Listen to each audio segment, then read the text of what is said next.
another threat. There is a new, I believe, again, this is me, you don't have to agree to that. I think that we are facing a new Middle East order. That Iran is one of the leaders of this new order. How will the future look like? I don't know. Maybe we are heading towards a huge war, a huge round of escalation, or maybe something is happening that we don't understand with all the alliances between Iran, Saudi Arabia, Russia, and there's a new mixture of a new order that will actually contain everything and will calm everything. It's all connected eventually, by the way. Okay, it's all connected. There is a reason that Qatar sends money to Gaza on a monthly basis, $30 million every month. There is a reason to that. Maybe Qatar is part of the bigger picture. It's all connected. Behind me, this is the northern part of the Gaza Strip, okay? I just want to locate us where we are. Can you see the three chimneys? This is the power plant that is located in Ashkelon. This is the power plant that supplies electricity to the Gaza Strip. 47% of the consumption. And who pays for it? We do. When you say we do, what do you mean? United States. No, you're wrong. On the other side of the wall, there's sand. This is where the three northern settlements used to be. Nisanit, El Sinai, Dugit, okay? How many settlements are in Gaza until today? None, zero. Israel disengaged in 2005, okay? Now, just to hear and to listen to the names in Arabic, that's all, okay? You don't need to remember that. When at the test that you're going to have this evening, you don't have to remember the names, okay? So, the first town is going to be Bet Hanun, okay, right here. And there is a Hamas battalion in Bet Hanun. So when there is an operation in Gaza, the first village that we need immediately to enter, immediately to eliminate the enemy, is actually Bet Hanun. So Bet Hanun was reconstructed already 5 times. That's why you can see it's all gray, because they still didn't have the chance to paint it. And who supplied them the cement? Thank you, guys. No, it's not me. Actually, Israelis buy cement from the Israeli company, but they also buy cement from Turkey. So we can say that maybe this is one of the biggest prisons in the world, and there is a wall and a fence and an underground wall, and who built it? With whose material? Israel's, yes, but also Erdogan's. Why? Because Israelis buy a lot of cement from Turkey? So you prefer to close your mouth and don't talk about it because it looks good when Israelis buy cement from Turkish factories and use the cement to build a wall that will actually blockade, yes or no, depending on how you look at it, the people of Gaza that you really support. So you want to look nice and you send an airplane to Israel and you will treat some wounded Palestinian terrorists in Turkey because you want to look nice. But on the other hand, you sell cement to the Israelis that will blockade Gaza, if we want to define it like that. So is it about money? Can money solve the problems? I don't know. I don't know. Not yet. We don't know yet, right? It's always about money. Depends. Okay, right there. This is Bet Lahia, El Atatra, Seifa. Strawberries, okay? We teach the people of Gaza to grow strawberries. Excellent ones, big ones. But this is the agricultural area there. Bet Lahia, okay? Jabalia, Mashrua Amer, and the biggest city in the territory is Gaza, okay? This is the city of Gaza. When I mentioned that I used to be the mayor, it was of that city. And down here we can see the border, okay? 2 fences. Again, I will trick you. What I can see is 2 fences and a wall. So the fence that is deeper in Gaza, this is on the green line. This is the first fence that we built in 94-95. And the fence deeper inside Israel, it's above, it's on an underground wall. The deepest tunnel that we found was 40 meters. It was behind this hill, okay, at Black Arrow. We already found 16 attack tunnels, 16 from Gaza into Israel. It was one of the biggest threats that Israel had to find immediate solutions to it. Actually, we had to deal with two big threats. One is the mortar shells and the rockets. So we invented Iron Dome, and we have actually 3 layers of defense. Now we are talking about the 4th layer for the hypersonic missiles from Iran. It will be the 4th layer. And we had to find solutions to the underground tunnels. There are two types of tunnels. Attack tunnels from Gaza into Israel. For example, you can see Gaza, you can see Sderot, 1.2 kilometers, that's all. And there are tunnels that they used as transportation, okay, as economy, as the economical tunnels between Gaza and Egypt. We disengaged from Gaza in 2005. And there was an agreement that the border will be closed and only with EU inspectors they will be able to operate the crossing. So they've implemented the three monkeys policy. I don't see, I don't hear, I don't talk. Mubarak in Egypt tried to deal with the tunnels underground under Egypt and Gaza for years, by the way. It's not something new. We dealt with that since the 70s, I think, 80s. I remember it as a young officer in Gaza, tunnels that used to smuggle cigarettes and other things. Muhammad Dahlan used one of the tunnels to escape from Gaza in '88. And then it became a system. It became an economy that during the Muslim Brotherhood regime in Egypt, they looked at the reality and they said, oh my God, Muslim Brotherhood in Gaza, Hamas, it's us. Muslim Brotherhood in Egypt, we like each other, it's the same doctrine, the same philosophy, the same belief. Let's support our young children. And Hamas said, oh, we are backed by our big mama. How do you do it? With this amazing policy. You don't see, you don't hear, you don't talk. On the ground, the crossing is closed. I implement the understandings with the international community and you see it's closed. Only what is humanitarian will enter and I will have to help people because they will starve to death or whatever. We are ready. If one of the Hamas soldiers starts to approach and penetrate, what actually happens on the Israeli side? You see that tank there? He will open fire. Oh, okay. Like in the top of the... There's a tank option. Guys, Hamas is the sovereign entity in Gaza. They conquered Gaza in June 2007 from the unity government. Fatah officials ran to the borders. 300 were captured by Hamas and executed. They tied their hands in the back. They brought them to those high-stone buildings there, as you can see. This is where they brought them with their hands tied in the back, shot them in the knees and throw them down. Now, to the ones who understand Islam, to the ones who understand Quran, you can understand the meaning of revenge. It will take 40 years. So we still have a long way, okay, when they will complete their sulha, yes or no, in between themselves. So what is the distance from here to the West Bank?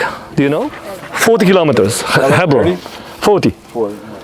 So when we talk about a two-state solution, guys, the meaning is state A, state B, or state A and state B. Who pays for all the services that we supply to Gaza? The PA, the Palestinian Authority. Who mentioned taxes? So according to Oslo, we collect the revenues for the PA. 650 million shekels a month. Before we deliver the money to the PA in Ramallah, we deduct for what we are supplying to Gaza. The reality in Gaza that 2.2 billion people are about to be left without a drop of water because of the aquifer. We supply only 12% of the consumption to Gaza. This reservoir behind you, okay, used to be a year ago sewage. We are the only country in the world that we treat 94% of our sewage. The second country after us is Spain with 30%.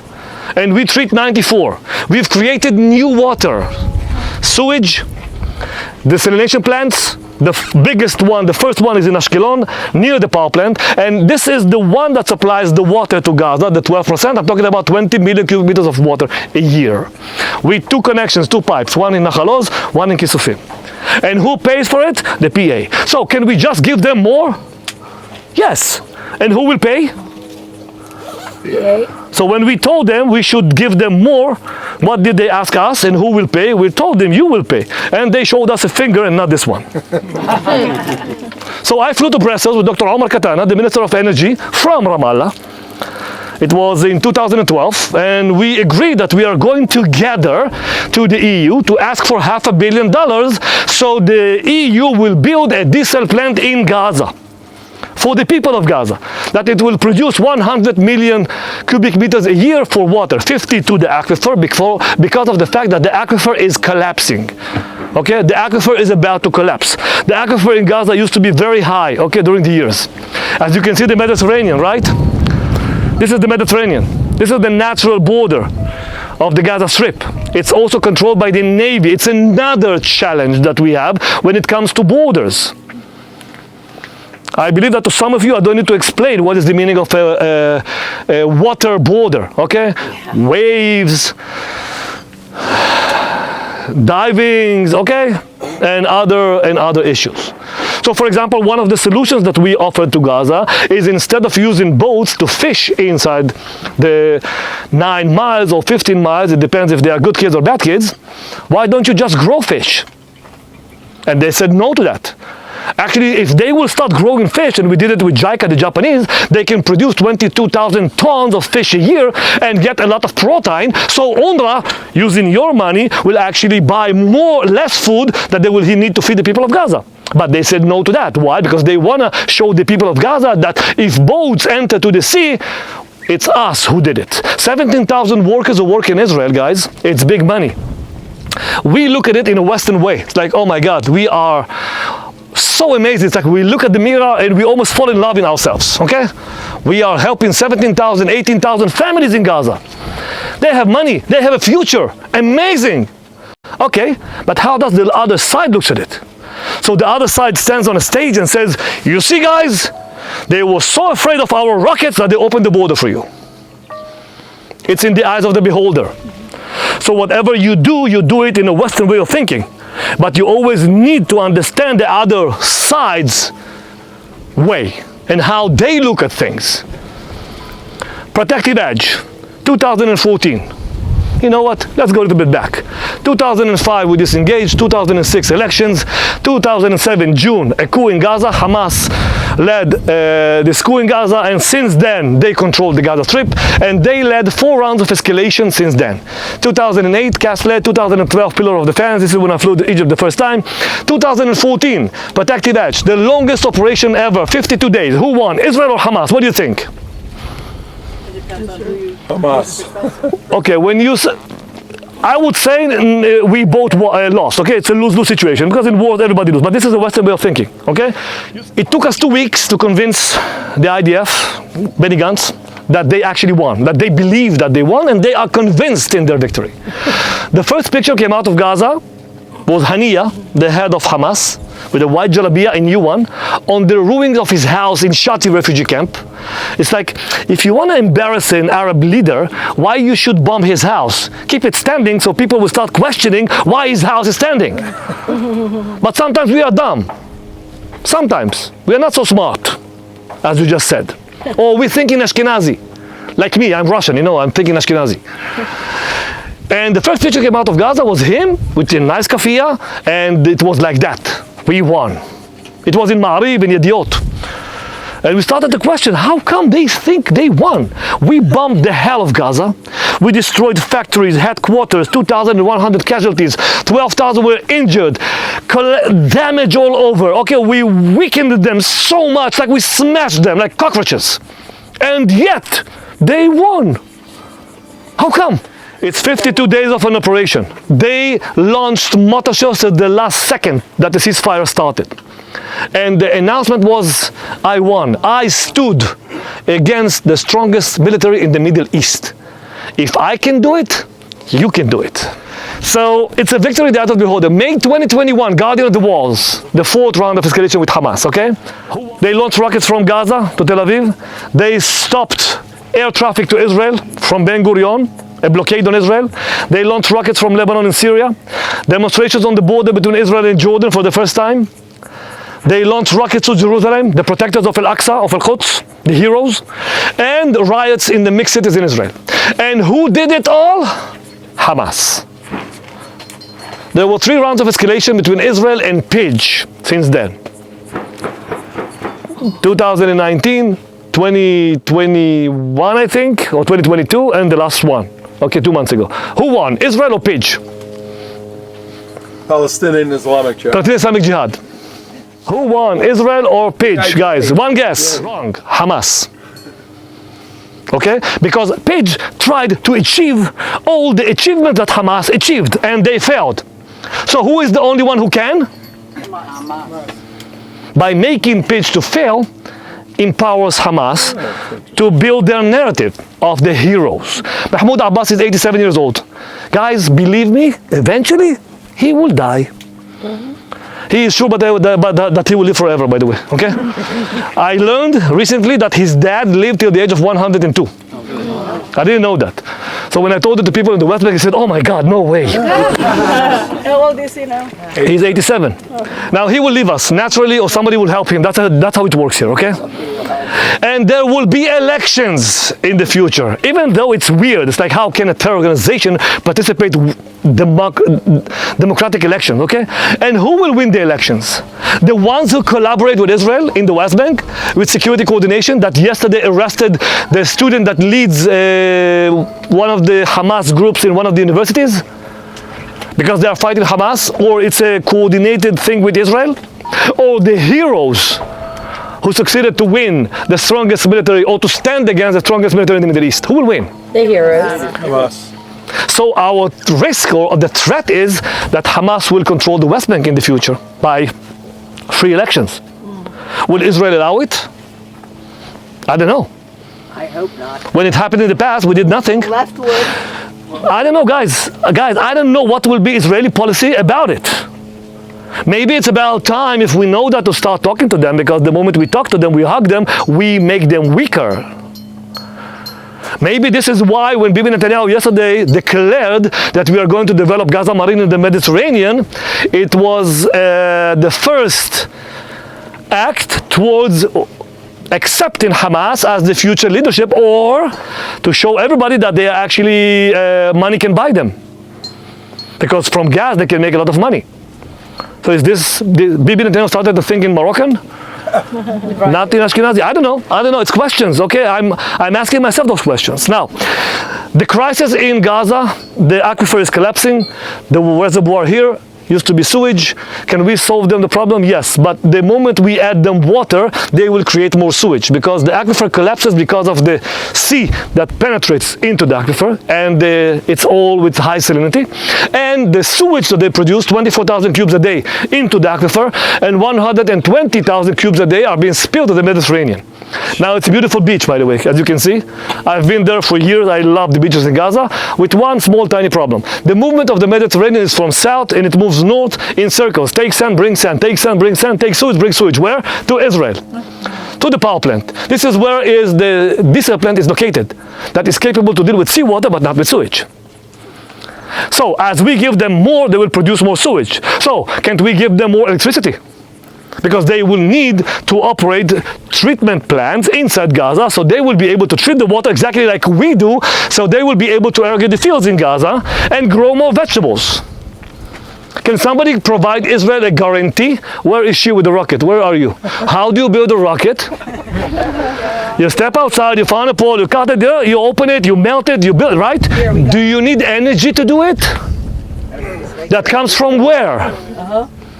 So if they have only 10 hours electricity a day, and we will supply them more for the power plant, we can, no problem. Can somebody guarantee us that they will not use this electricity to build more rockets that eventually they will launch into our cities? This is Ashkelon, 10 kilometers. This is Ashdod, 20 kilometers. You don't have to be smart. All you need to do is actually to use the beach and to aim, and you hit the city. This is how they build a narrative. Here in Gaza, understandings, they respect it.